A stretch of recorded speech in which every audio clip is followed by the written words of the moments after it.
Story 1. Icky Pizza. I'd always remembered Chuck E. Cheese from my own childhood, the blaring arcade games, the squeals of delight from children, and that signature pizza. So, when my daughter, Sophie, turned 6, I decided to treat her to a day at our local branch. Everything was as I remembered. The only difference was that this time, I was the parent, watching from the sidelines. When Sophie grew tired of the games, we decided to grab a bite. She was insistent on getting the pizza, recalling her friends' tales of its unique taste. We settled into a booth, and soon, a piping hot pizza arrived. It did have a distinct aroma. After a slice, Sophie started feeling unwell. Her face turned pale, and she complained of a stomachache. I tasted the pizza and felt a strange metallic tang on my tongue. Concerned, we headed home, attributing her illness to the overload of games and excitement. But that night, Sophie's condition worsened. She was violently sick, and I felt a growing sense of dread. The pizza was the only unfamiliar thing she'd consumed. By morning, she was slightly better, but still not her usual self. I decided to do a little digging. On a local parents' forum, I found several accounts of children falling ill after consuming the pizza at Chuck E. Cheese. Concerned and angered, I decided to investigate further. My brother, Mike, was a detective, and I confided my suspicions to him. Late that night, armed with a flashlight and gloves, we decided to sneak into the establishment. Using Mike's skills, we bypassed the security systems and entered the kitchen. The place looked like any other fast food kitchen at first glance. But then, I stumbled upon a locked freezer at the back. Curiosity piqued. We managed to force it open. The sight that met our eyes was nauseating. Packed neatly in plastic bags were what appeared to be human remains, arms, legs, and, chillingly, smaller parts that could only be from children. The metallic taste from earlier made horrifying sense now. Frozen in shock,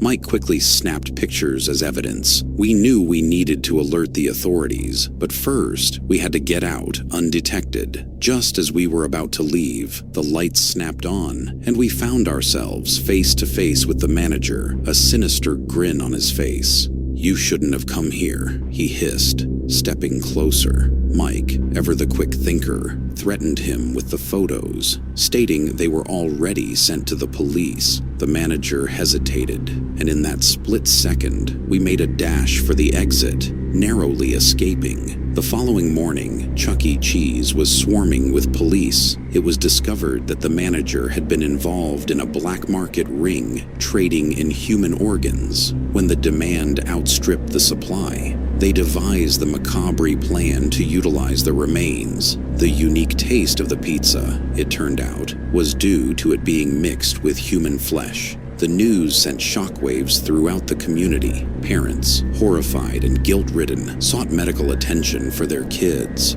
As for Sophie, she made a full recovery, but our trips to such places became a thing of the past. The building was soon shut down, standing as a dark reminder of the twisted horrors that took place within its walls. Every time we drove past it, I shuddered, thinking of the close call we had and the countless children unknowingly subjected to such horror.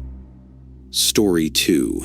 The Missing Children. The small town of Elmsworth was always abuzz with the laughter of children, and its crown jewel was the local Chuck E. Cheese. Kids would beg their parents for weeks to take them there. I, too, was a frequent visitor, with my son, Max. One Saturday evening, we ventured to the establishment. The neon lights outside welcomed us warmly, but today, something felt off. There was an eerie quietness, save for the mechanical whirring of the animatronics and the distant chuckles from the arcade section. We took a booth by the window.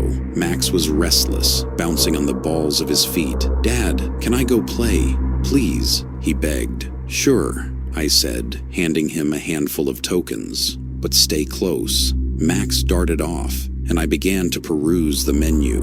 A few minutes later, a chilling realization hit me. The place was packed, but there were barely any kids around.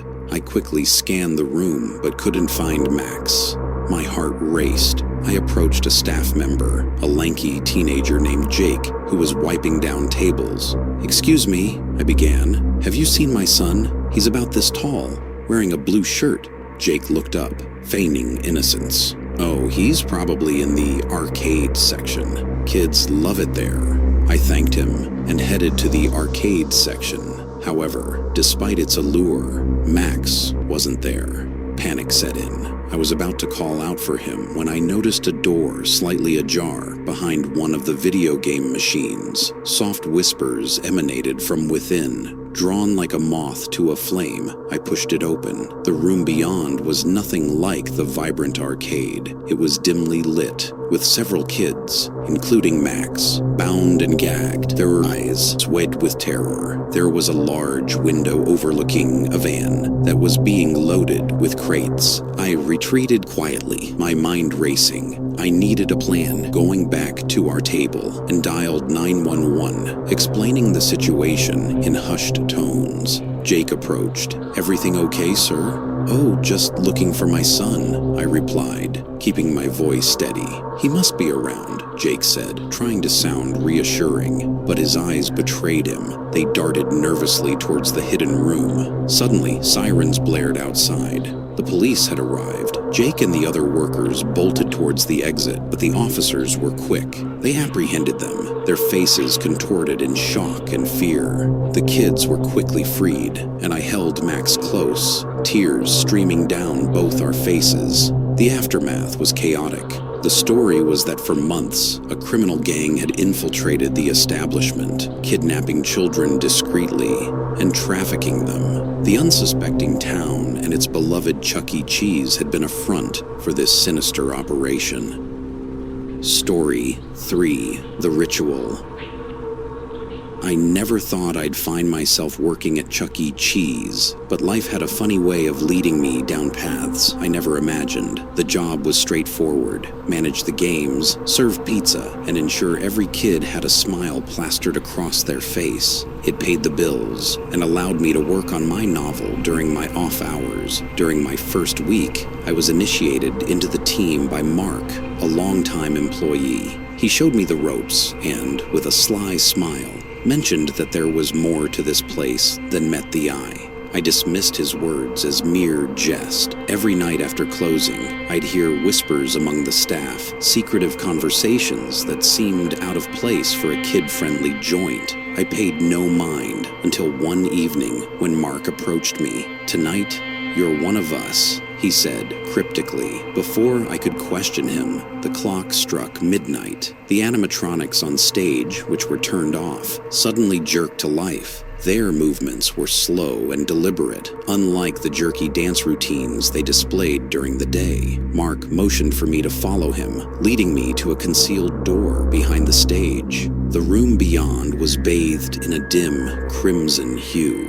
At its center stood an ornate altar, surrounded by candles. The other employees formed a circle, chanting in a language I couldn't recognize. In the midst of them was a small boy, blindfolded and trembling. I wanted to shout, to protest, but my feet felt glued to the spot. Mark turned to me, his face a mask of determination. "For the prosperity of our establishment, we offer a sacrifice to those that animate our dreams." As the chanting grew louder, the animatronics from the stage slowly approached the boy. They moved with a purpose, their eyes glowing an unnatural shade of green. Mark continued, "They were here long before us. These spirits bound to the machines. In exchange for a prosperous business, they demand a tribute." Horrified, I watched as the animatronics encircled the child. Their mechanical hands reached out, touching the boy. As they did, a strange energy passed between them. The boy's screams echoed through the room, but they were soon drowned by the cacophony of chants. Moments later, it was over. The animatronics returned to their dormant state, and the child was gone. The employees, their faces flushed with a mix of exhilaration and relief, began to disperse. I confronted Mark, my voice quaking with anger and fear. "What did you do?"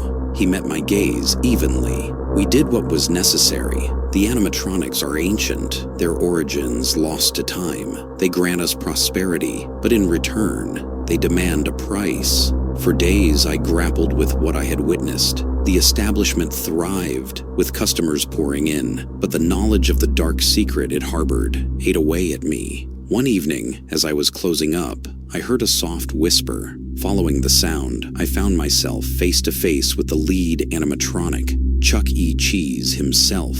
Its eyes glowed, and in a voice that sent chills down my spine, it spoke. "You are one of us now. You've witnessed the ritual. Join us or become the sacrifice." Panicking, I fled the establishment, never to return. I moved to a different town, hoping to leave the nightmares behind. But every night, I'd hear the faint whispers, the beckoning calls of the animatronics. Months later, I stumbled upon a newspaper article. Chuck E. Cheese, in my old town, had burned to the ground. The cause was unknown, but rumors spoke of a disgruntled ex-employee who couldn't bear the weight of its secrets.